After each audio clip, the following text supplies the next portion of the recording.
किसी ने पूछा है कि हम अपनी बेहोशी को कैसे दूर करें, जागृत कैसे रहें। एक स्थान पर बैठकर जबरदस्ती आंखें बंद करके मुझे खुद को नहीं जानना, मुझे आत्मज्ञानी नहीं होना, बस होश में जीना है, वर्तमान में जीना है। इस दुनिया में 3 तरह के लोग हैं। एक जो सन्यासी हो गए, जिन्होंने संसार त्याग दिया। दूसरे जो संसारी हैं, जिन्हें सन्यास से कोई मतलब नहीं है। और इन दोनों के मध्य एक व्यक्ति खड़ा होता है। यह कुछ ही लोग होते हैं जो न तो संसारी होते हैं क्योंकि इन्हें लगता है कि संसार में कुछ गड़बड़ है, वह इन्हें साफ नजर तो नहीं आता, पर इन्हें एहसास होता है। और ना ही सन्यासी होते हैं क्योंकि सन्यासी जीवन इनकी समझ से परे है। एक और जहां एक सन्यासी के जीवन में बहुत सारी चुनौतियां होती हैं और उसका एक ही लक्ष्य होता है और वह खास तौर से उस लक्ष्य की ओर ही बढ़ता है। वहीं एक संसार के जीवन में अनगिनत चुनौतियां होती हैं और ज्यादातर चुनौतियां बेवजह की ही होती हैं और जिनके लिए हम लड़ मरने को तैयार हो जाते हैं। संसार के भोग विलास में लिप्त यह लोग आंख पर पट्टी बांधकर जीते हैं, पर वह तीसरा व्यक्ति जो न संसारी है और न ही सन्यासी है, उसका जीवन इन दोनों से भी जटिल हो जाता है क्योंकि वह संसार छोड़ नहीं पाता, क्योंकि उसकी जिम्मेदारियां बहुत ज्यादा है। और सन्यासी जीवन को पकड़ नहीं पाता क्योंकि संसार का त्याग आसान नहीं है। फिर भी वह कोशिश में लगा रहता है कि कुछ जान ले, कुछ समझ ले, यहीं इस संसार में रहते हुए जागृत रहे। लेकिन क्या इस व्यक्ति के लिए जागृत होना आसान है? तथागत गौतम बुद्ध ने अपने शिष्यों के लिए बहुत सख्त नियम बनाए थे क्योंकि वह जानते थे कि यह संसार अपनी ओर खींचता है। जो भी संसार की ओर खींचा वह एक ऐसी दुनिया में प्रवेश करता है जो स्वार्थ और लालच पर टिकी है।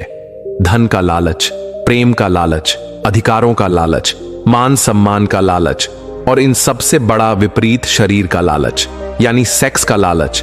ये सभी चीजें हमें सपने दिखाती हैं, भविष्य की कल्पनाएं गढ़ती हैं कि ऐसा होगा वैसा होगा, बस ये कर लो तो सारे सपने पूरे होंगे।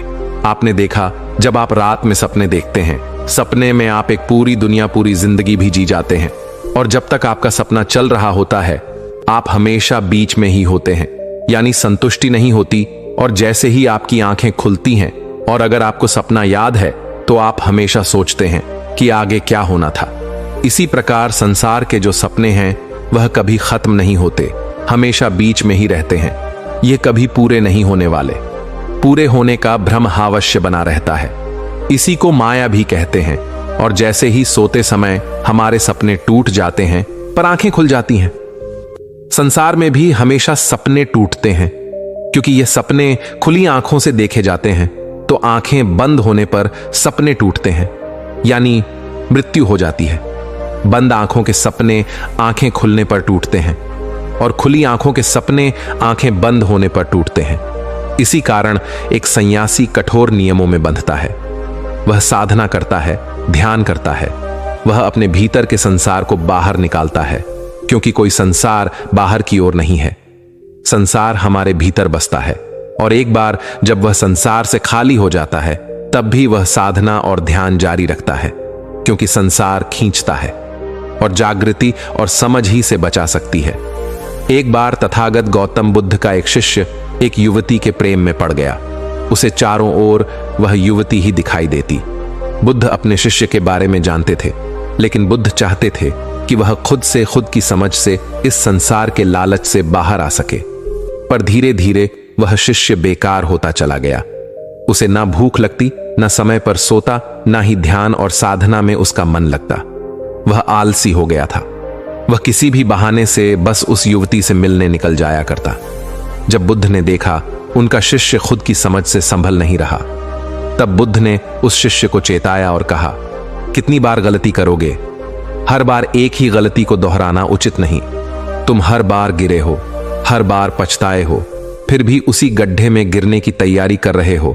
समझ जाओ, जाग जाओ। पर उस शिष्य को संसार ने पकड़ लिया था। एक रात विहार छोड़कर वह चला गया और उस युवती के साथ विवाह रचा लिया। कुछ वर्षों बाद वह शिष्य चोरी करते हुए पकड़ा गया। राजा ने उसे मृत्युदंड दिया। जब शिष्य को सिपाही पकड़कर ले जा रहे थे तब वहां से तथागत गौतम बुद्ध गुजरे। बुद्ध को देखते ही उसे याद आ गया कि वह बुद्ध का शिष्य था। उसकी राह कुछ और थी, उसकी खोज कुछ और थी। वह इस मार्ग पर भटक कर आ गया है। वह क्या हो गया है? एक चोर बनकर रह गया है। बुद्ध ने अपने शिष्य को पहचाना और उसके पास आकर कहा, समय अभी भी नहीं निकला। हर बार पछताए हों, पछताते ही रहे हों, कितनी बार पछताओगे? अपनी स्मृति को पकड़कर ध्यान कर। जो ध्यान तूने अर्जित किया था उसे ध्यान कर। अब जब सब छूटने ही वाला है तो किसका इंतजार कर रहा है? स्मृति को जागृत कर, देख तू कौन है। बुद्ध की बात उस शिष्य की समझ में आ गई। उसकी समझ का एक दायरा खुल गया और उसने अपने ध्यान को याद किया और वह तुरंत ही ध्यान में उतर गया। उसका रूप परिवर्तित हुआ। जो चोर दिखता था अब तेजस्वी सन्यासी दिखाई दे रहा था। राजा को जब यह बात पता चली तब राजा ने खुद उस चोर को देखा और कहा, यह चोर नहीं हो सकता। राजा ने उस शिष्य से पूछा, क्या वाकई तुमने चोरी की थी? अगर तुम कह दोगे कि तुमने चोरी नहीं की थी तो मैं तुम्हें छोड़ दूंगा। शिष्य ने कहा, राजन, जान बचाने का लालच भी लालच होता है और मुझे यह लालच नहीं है। मैंने इस संसार में रहकर चोरी की, यह सत्य है। इस संसार में हर कोई चोर है। हर किसी को चोर बनना ही पड़ता है।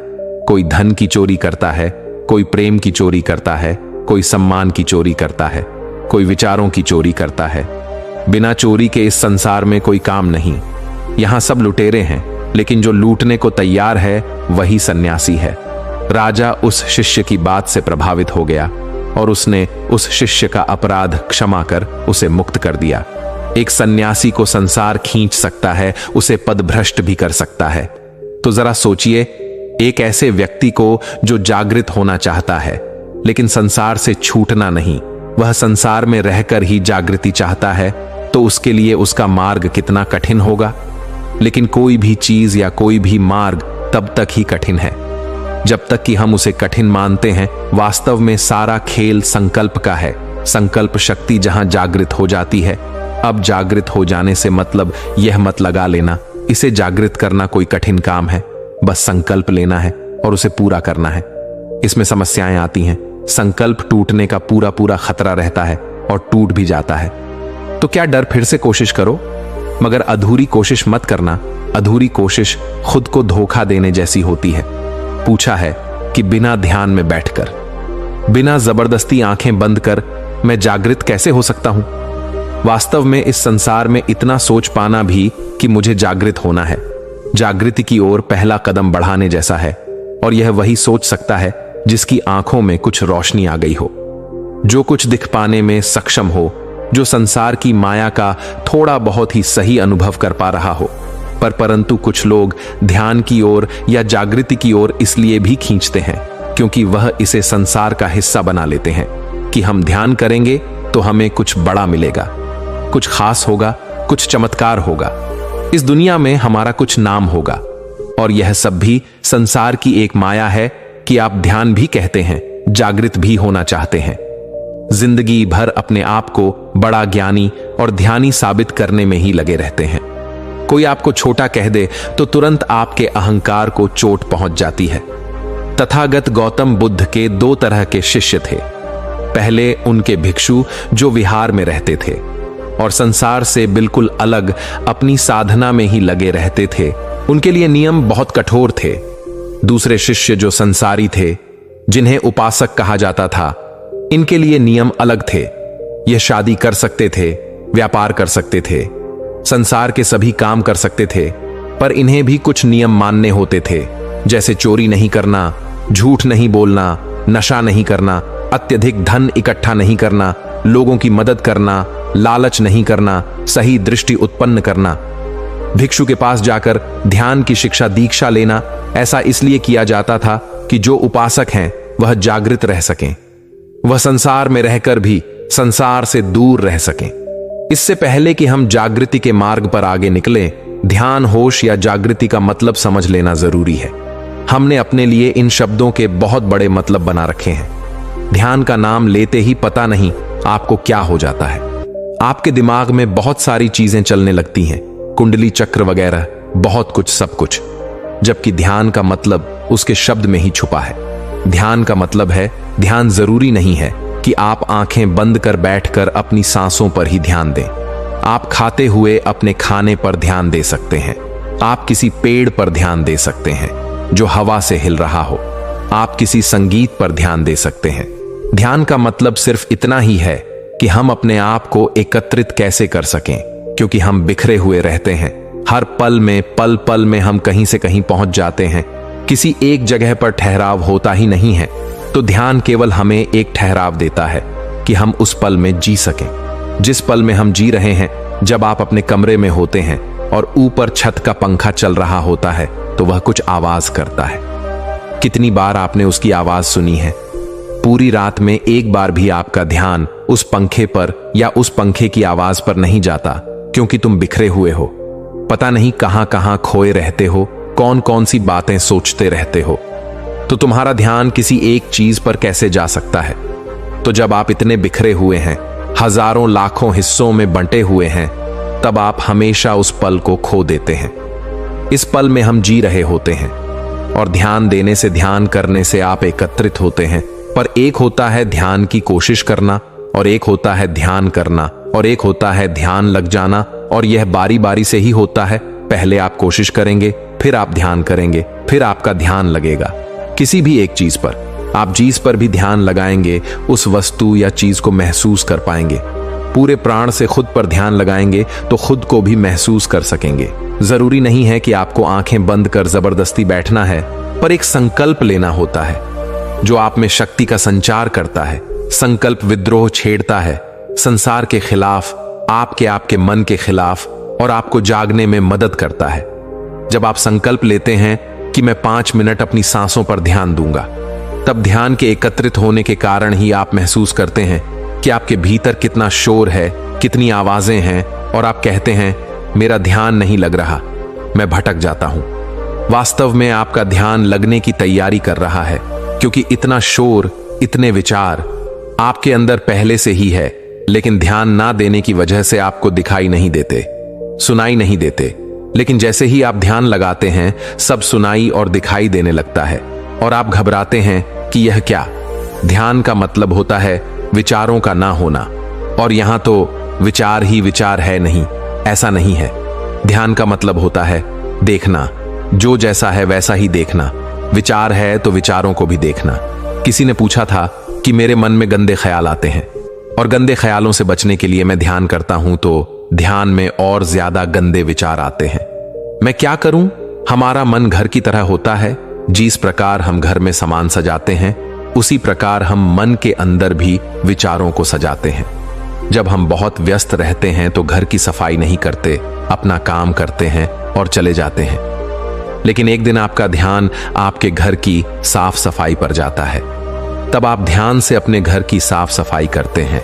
तब आपको उस दिन अपने घर में वह गंदगी भी दिखाई दे जाती है जिसका आपको पता ही नहीं था।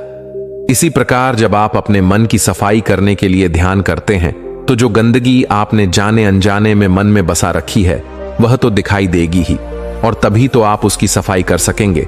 तो इन विचारों से भागना नहीं है, इन्हें देखना है। देखोगे तभी तो विचार शून्य हो सकोगे। अब यह शून्य शब्द भी बड़ा कॉम्प्लिकेटेड है। जहां शून्य कह दो, वहां पता नहीं आप क्या क्या सोच बैठते हैं। हमारी समस्या की जड़ हमारा सोचना ही तो है। जब हम निर्विचार होकर सोचते हैं तो सत्य को पाते हैं, पर जब हम अपने पूर्व विचारों से भरे हुए सोचते हैं तो विचारों की एक ऐसी अनंत श्रृंखला बनती है कि हम उसमें खो जाते हैं। इसलिए ज्यादा दिमाग पर जोर ना डालते हुए ध्यान करो।